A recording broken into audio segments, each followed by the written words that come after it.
जय श्री कृष्णा। राधे राधे। आइए सुनते हैं अपरा एकादशी व्रत कथा, पूजन विधि एवं महत्व। अर्जुन ने कहा, हे प्रभु, ज्येष्ठ माह की कृष्ण पक्ष की एकादशी का क्या नाम है तथा उसका महात्म्य क्या है? इसमें किस देवता का पूजन किया जाता है तथा इस व्रत को करने का क्या विधान है? कृपा कर यह सब मुझे विस्तार पूर्वक बताएं। श्री कृष्ण ने कहा, हे अर्जुन, ज्येष्ठ माह की कृष्ण पक्ष की एकादशी का नाम अपरा है, क्योंकि यह अपार धन और पुण्यों को देने वाली तथा समस्त पापों का नाश करने वाली है। जो मनुष्य इसका व्रत करते हैं उनकी लोक में प्रसिद्धि होती है।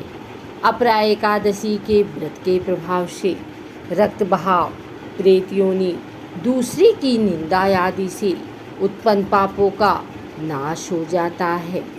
इतना ही नहीं, स्त्री गमन, झूठी गवाही, असत्य भाषण, झूठा वेद पढ़ना, झूठा शास्त्र बनाना, ज्योतिष द्वारा किसी को भरमाना, झूठा वैद बनकर लोगों को ठगना आदि भयंकर पाप भी अपरा एकादशी के व्रत से नष्ट हो जाते हैं। युद्ध क्षेत्र से भागे हुए क्षत्रिय को नरक की प्राप्ति होती है, किंतु अपरा एकादशी का व्रत करने से उसे भी स्वर्ग की प्राप्ति हो जाती है।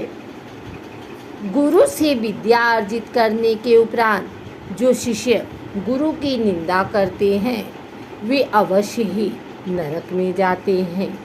अपरा एकादशी के व्रत के करने से इनके लिए स्वर्ग जाना संभव हो जाता है। तीनों पुष्करों में स्नान करने से या कार्तिक माह में स्नान करने से अथवा गंगा जी के तट पर पितरों को पिंडदान करने से जो फल प्राप्त होता है, वही फल अपरा एकादशी का व्रत करने से प्राप्त होता है। बृहस्पति के दिन गोमती नदी में स्नान करने से, कुंभ में श्री केदारनाथ जी के दर्शन करने से तथा बद्रिकाश्रम में रहने से तथा सूर्य ग्रहण एवं चंद्र ग्रहण में कुरुक्षेत्र में स्नान करने से जो फल सिंह राशि वालों को प्राप्त होता है, वह फल अपरा एकादशी के व्रत के समान है। जो फल हाथी घोड़े के दान से तथा यज्ञ में स्वर्ण दान से प्राप्त होता है, वह फल अपरा एकादशी के व्रत के फल के बराबर है। गौ तथा भूमि या स्वर्ण के दान का फल भी इसके फल के समान होता है। पाप रूपी वृक्षों को काटने के लिए यह व्रत कुल्हाड़ी के समान है तथा पाप रूपी अंधकार के लिए सूर्य के समान है। अतः मनुष्य को इस एकादशी का व्रत अवश्य ही करना चाहिए। यह व्रत सब व्रतों में उत्तम है। अपरा एकादशी के दिन श्रद्धापूर्वक भगवान विष्णु का पूजन करना चाहिए, जिससे अंत में विष्णु लोक की प्राप्ति होती है। हे राजन, मैंने यह अपरा एकादशी की कथा लोकहित के लिए कही है। इसके पठन व श्रवण से सभी पाप नष्ट हो जाते हैं। अपरा अर्थात अपार या अतिरिक्त जो प्राणी एकादशी का व्रत करते हैं, उन्हें भगवान श्री हरि विष्णु की अतिरिक्त भक्ति प्राप्त होती है। भक्ति और श्रद्धा में वृद्धि होती है। अपरा एकादशी पूजन विधि एवं महत्व। हिंदू धर्म में एकादशी तिथि का बहुत महत्व माना जाता है।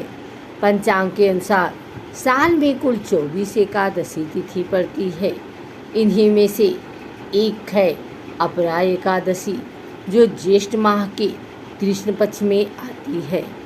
अपरा एकादशी के दिन भगवान विष्णु की पूजा का विधान है। ऐसे में आइए जानते हैं कि आखिर भगवान विष्णु की पूजा किस विधि से इस दिन करें और क्या है पूजा सामग्री एवं पूजा के दौरान जपे जाने वाले मंत्र। अपरा एकादशी के दिन पूजा के लिए सामग्री में भगवान विष्णु की प्रतिमा, एक चौकी, गंगा जल, पीले वस्त्र, पीले फूल, गेंदे के फूलों की माला, पीले मिष्ठान, घी का दीपक, धूप आदि वस्तुएं शामिल करें। अपरा एकादशी के दिन सुबह ब्रह्म मुहूर्त में उठें और स्नान आदि से निवृत्त हो जाएं। इसके बाद भगवान विष्णु का ध्यान करते हुए व्रत का संकल्प लें और आसन बिछाकर बैठ जाएं। भगवान विष्णु का गंगा जल से अभिषेक करें। इसके बाद भगवान विष्णु को नए वस्त्र धारण कराएं। भगवान विष्णु को चंदन का टीका लगाएं, उनका श्रृंगार करें और गेंदे के फूल की माला पहनाएं।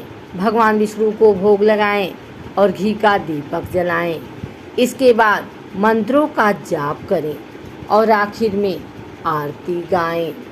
अपरा एकादशी के दिन भगवान विष्णु के श्री कृष्ण गोविंद हरे मुरारी ही नाथ नारायण वासुदेवाय और ओम नारायणाय विद्महे वासुदेवाय धीमहि तन्नो विष्णु प्रचोदयात् मंत्रों का जाप करना चाहिए। इन मंत्रों के जाप से व्यक्ति के घर की दरिद्रता दूर होती है और घर में साक्षात भगवान विष्णु माँ लक्ष्मी के साथ वास करते हैं। साथ ही श्री हरि नारायण की कृपा से ग्रह दोष भी शांत हो जाता है। अगर आपको हमारी वीडियो अच्छी लगी हो तो इसे लाइक करें, कमेंट करें, शेयर करें। हमारे चैनल को सब्सक्राइब करके बेल नोटिफिकेशन ऑल पर सेट कर लें ताकि आगे आने वाली वीडियो सबसे पहले आप तक पहुंच सके। धन्यवाद।